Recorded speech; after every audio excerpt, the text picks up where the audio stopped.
All right, ready to have a beautiful day.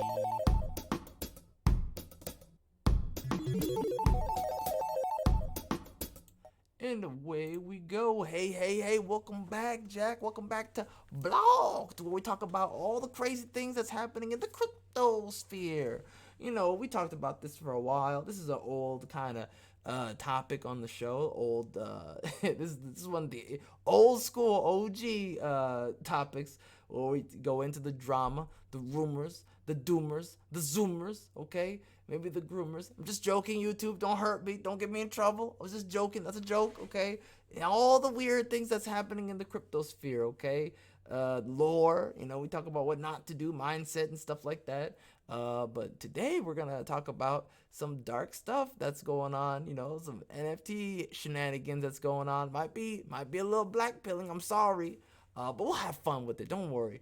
And also not to black pill you, but just to remind you, so we're gonna have a fun topic here, but let's go back real quick. Just before we go into the fun stuff, let's talk about something a little bit dark. Okay, last week had a very rough week. You can watch that episode today. We talked about that in the announcement video that came out this morning. Go watch that if you haven't already. Where I kind of go into detail about what's going on in my own life that kind of prevented me from uploading some stuff last week, some content last week. I've been working my butt off. As you can kind of tell, I'm a little bit low energy.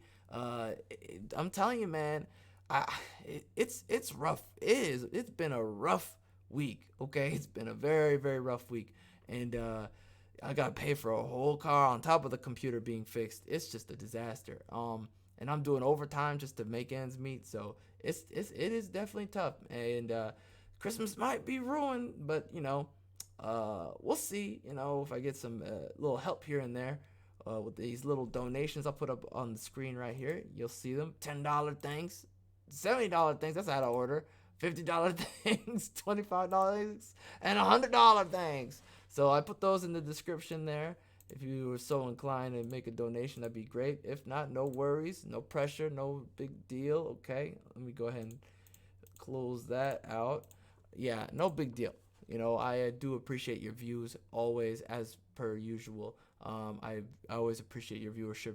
Okay, don't get me wrong. Because there's some YouTubers out there that are like begging and stuff.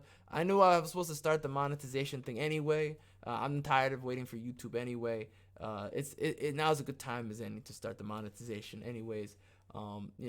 It'll help again push me more into doing the show. I love doing this show. Don't get me wrong. I'm this is my dream. I love doing it. So let's get into it. All right. So today's crypto Twitter delves into the strange, sloppy side of NFT of Warhammer's NFTs collection. So we didn't talk about this. This is one of those topics that slipped under the radar while I was gone last week. A lot of stuff happened last week. We'll be covering that over the course of this week. So Warhammer decided to. I think. Well, I'll go into my theory about what's going on. But Warhammer decided to do out of nowhere he made an announcement. He said, I'm making an announcement, and his announcements were NFTs, and there were collectible trading cards of him, pictures of him in photoshopped situations. See that sounds dirty when I say that. Let me just take that back. He's in different poses. Okay, see, that's worse. He's dressed up. You see, it's not looking good, guys. It's not looking good. He's cosplaying as different people. Okay, I think that's a little better or kind of worse. I'm not sure where we're going here, but he's dressed as a superhero in one. I think he's dressed as a football player in another one, if I'm not mistaken. Different positions. Positions. Stop. God, I'm so sorry, everybody. I'm so sorry to subject you to that image. I hope you guys can sleep at night, because I sure won't. Not after that. Anyways, let's get into it.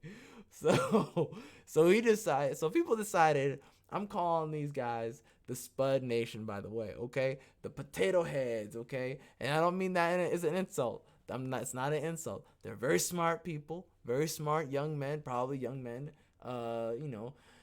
who have a lot of time on their hands. They did some sleuthing. Okay, I won't call them what they are because YouTube is like YouTube frowns upon that. You can't say the words that that they are. That is the truth. It's not an insult. It's kind of like the R word. When you say it as a clinical thing, it's not an insult. It's a clinical thing. That's how I mean it. But we'll call them potato heads because that's more fun.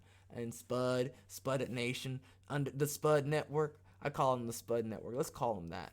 Online sleuths analyze blockchain data and assets in the former president's NFT collection, finding evidence of stolen art.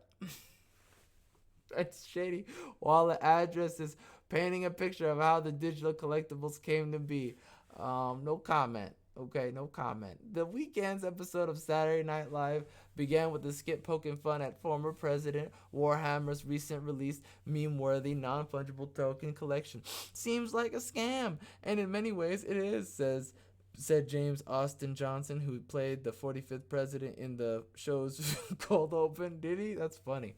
Uh, when the mainstream media has eagerly picked up the story on the collection for its comedic value, the popularity of the I can't say that word, okay? Digital trading cards has continued to climb since the collection dropped on Thursday, selling out to 24 hours. Okay, now let's look at the details. This is the part I'm interested in, okay? According to the data from OpenSea, which is a place that a lot of people, it's basically a crowdsourced place where you can put your NFTs and everyone can see it. It's like a digital gallery, put it that way. And you could buy it and sell it. It's like a gallery, but also at the same time a an auction. Okay, like Yahoo auctions, like back in the day, Yahoo auctions. Okay, or eBay today, right? eBay. See, that's old school Yahoo auctions. Nobody talks about Yahoo auctions anymore. You used to buy a lot of questionable materials. Oh boy, I used to catch people wearing. Oh, I'm not even gonna say it. Oh man, high school and middle school or something else. According to the data from the OpenSea, the collection's trading volume is 6,658 ETH, or about $7.8 million at the time of this publishing. And its floor price, which started at $99, has been hovering over point 0.3 ETH or $350. See, even I'm mad that I didn't buy that. The collection features 45,000 tokens in the style of baseball cards. Oh, so they are baseball cards, not football cards. My apologies there. In each collectible, I think I said trading cards just to kind of cover my base. I think I said that. In each collectible, Warhammer wears a different costume. I knew it. I knew he wore a different costume. Linked to rarity elements that allow users to enter sweepstakes to win prizes like a Zoom call. a Zoom a Zoom call with the president, or a cocktail hour at Mar-a-Lago. Yeah, I don't think anyone wants to go to Mar-a-Lago after what happened. Can you imagine the watermen waiting for you? They waiting to come in. You eating your chicken? I quit. I quit life. I'm good. In the wake of the project's apparent success, internet sleuths have dug deep into the project. Oh, Spud Network and the parties behind the wallet addresses associated with his collectibles. Among the nuances and inconsistencies alleged on Twitter, the company that created the collectibles is hoarding a large amount of them. It's a dump. And then that the project poorly relies on stock imagery. Ooh, most of the buyers open new wallets without holding any currency, without holding any crypto, sticking them with an NFT and no way to derive any future value from them. Damn, bro, that's tough, bro. That's tough, bro. RIP. The strange case of 1,000 NFTs. Over the weekend, Twitter user NFT Herder noticed something strange about a large number of rare NFTs in the collection. The user posted a thread explaining the nature of the transaction data of the contracts involved in the mint. According to Polyscan, the data from Polygon, Polygon's version of Etherscan. Polygon has an Etherscan? Ew. Oh no, not that's the other Polygon. Oh, okay. Okay. I thought it was the news network Polygon. I was like, they can code now, but they meant the other Polygon, the crypto Polygon. Okay, okay, we're good. Sorry guys, I boomered for a minute. A Donald Trump admin wallet minted 1,000 tokens to a agnosis. Is that like agnostic or whatever? Okay, whatever. Safe wallet, a multi-signature I don't use Gnosis, so just to kind of out myself a little bit. I'm a pleb when it comes to this stuff. A multi-signature smart contract wallet that requires a handful of users associated with the tokens to approve of any asset movement. Oh my god. This is bad because now it's already bad because you already are like a very controversial figure. So any kind of leeway, any kind of any bad optics is gonna just quadruple in size as opposed to some normie schmormy person.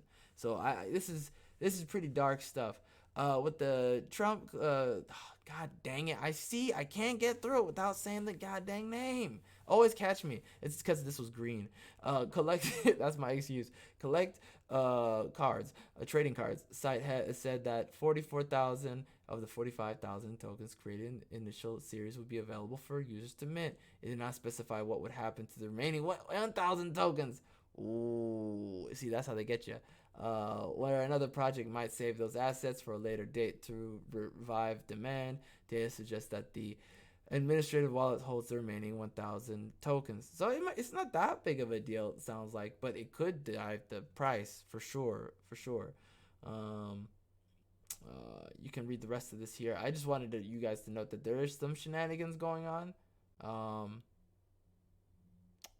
yeah, you guys can look it up yourself. This is pretty dark stuff. I mean, I heard about AI art being used for some of this stuff as well. So that's gonna be yeah, it's yeah, dude. I'm not gonna go into all detail. I want you guys to kind of look into it yourself if you're interested. It's very what's the word I'm looking for? It's shady. It is shady. Let me find this one part. Oh, let me see. Okay, so right here. So this means 72% of buyers were likely purchasing NFTs for the first time. So a lot of these people were new people, and a lot of these people didn't realize that they needed gas to actually sell these tokens and these NFTs, and as a result, no one can sell, which is hilarious because that means these are people who don't know that they need to buy like the tokens and then put it in the wallet and actually spend. But then now that they have the token, they can't do anything with that. It's like a catch-22. It's pretty funny. I think they were expecting that. I think they were preying on that. They knew that the normies wouldn't know exactly how it works and how to use it and how gas works and how it's needed and why it's needed. And yeah, this is this reminds me of actually NFTs back in 2020, late 2020, where people were buying NFTs and then sending it to the wrong wallet. Hey, I'm not joking. It's pretty bad. And I don't want to like poo-poo anyone's like up and coming next candidate. Especially when they're more of a what's the word I'm looking for? A freedom-based one. Okay, because I always look at my own freedom. Self-preservation, of course, obviously is going to take a part in your decision making. Duh. I think that's pretty obvious, but as like I was saying before, I think unfortunately this is a bad look for him, and I think the team needs to be a little bit more careful. Look at the other rugs and learn from those. How do you not know how to do that? Look all the rugs that exist. You should be able to know how to like sneakily, tactfully create the situation so you can rug the people if you're gonna rug them. I disagree with it, by the way. I seriously, I don't like it. I think it's bad. You can make money being honest. I don't understand why people go for the shortcuts when obviously you can make a ton of money just doing it the right way. It's just funny to how people look at the short end of the spectrum, but never look at never zoom out and look at the big money that could be made from just, creating content, creating items and not rugging them and just staying in the marketplace and keep making new things. It's just, it's wild. It kind of shows you, honestly, that some people were not meant, in my opinion, some people just were not meant for, like, the open frontier of full capitalism. It's just, it's just you need impulse control. If you don't have impulse control, it will harm you in the end. Anyways, that's it for now. If you like this video, hit the like button. Thanks so much for watching.